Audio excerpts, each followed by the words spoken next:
Ukraine, les combats s'intensifient à Kharkiv, les Russes disent avoir pris Kherson. Au 7e jour de son invasion de l'Ukraine, Moscou dit s'être emparé de la ville de Kherson et semble concentrer ses efforts militaires sur la ville de Kharkiv, dans l'est du pays. Aux États-Unis, Joe Biden a promis que Vladimir Poutine paiera un prix élevé sur le long terme pour cette invasion. Au 7e jour de l'invasion de l'Ukraine par la Russie, les combats se poursuivent et s'intensifient, notamment dans la ville de Kharkiv où sont désormais entrées des troupes aéroportées russes.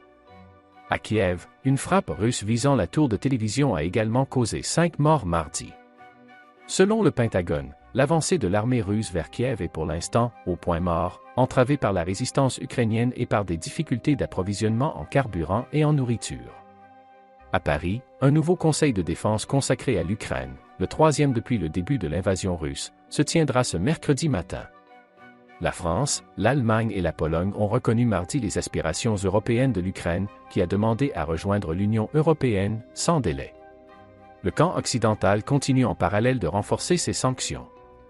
Elle s'efforce de priver la Russie de tous ses financements internationaux et de bloquer les avoirs de Vladimir Poutine et son entourage.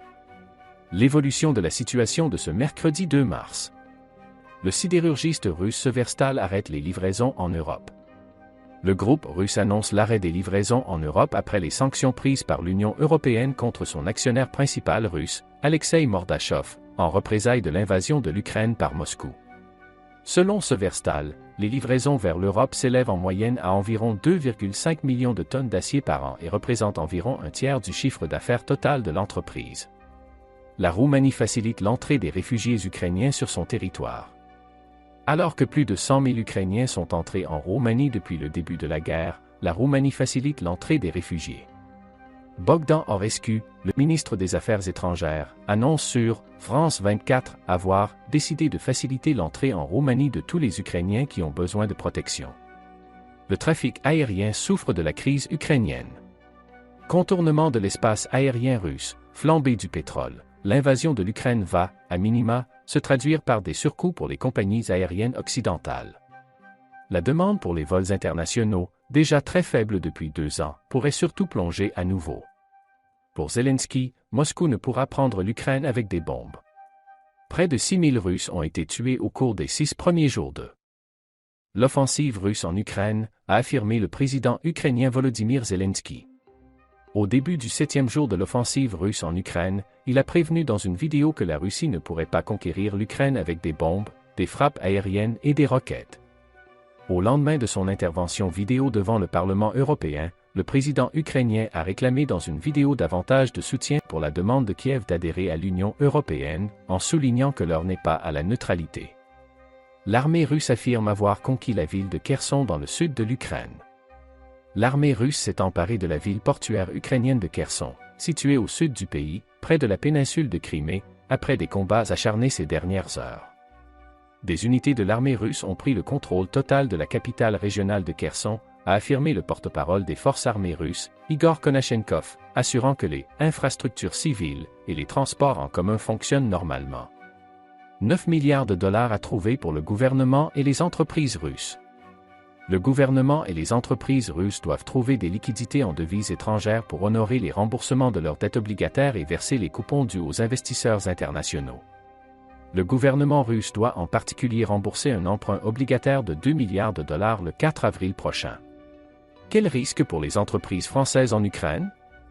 Les multinationales ayant des activités en Ukraine ou en Russie se ruent sur les conseils juridiques, déjà pour cerner la liste en constante évolution des interdictions, toute violation étant passible de sanctions. Certaines entreprises françaises détenues par des capitaux russes tentent de se placer sous la protection d'un mandataire ad hoc. Confronté à sa première situation de guerre, Lactalis, de son côté, part à l'urgence en Ukraine. Priorité à la sécurité des 1000 collaborateurs du groupe qui compte 3 usines dans le pays. Lactalis en a aussi 4 en Russie. La banque russe Sberbank quitte le marché européen. Le groupe Sberbank, la principale banque de Russie, annonce son retrait du marché européen. Les banques filiales du groupe sont confrontées à des sorties de fonds anormales et à des menaces concernant la sécurité de leurs employés et de leurs bureaux, a indiqué le groupe dans un communiqué cité par les agences de presse russes. Lundi, la BCE avait estimé que plusieurs filiales européennes de la banque russe, sont en faillite ou susceptibles de faire faillite en raison de l'impact du conflit en Ukraine sur leur réputation. Sberbank Europe possède également des filiales en dehors de l'Union bancaire européenne, notamment en Hongrie, en République tchèque, en Serbie et en Bosnie-Herzégovine. Des troupes russes sont entrées dans Kharkiv.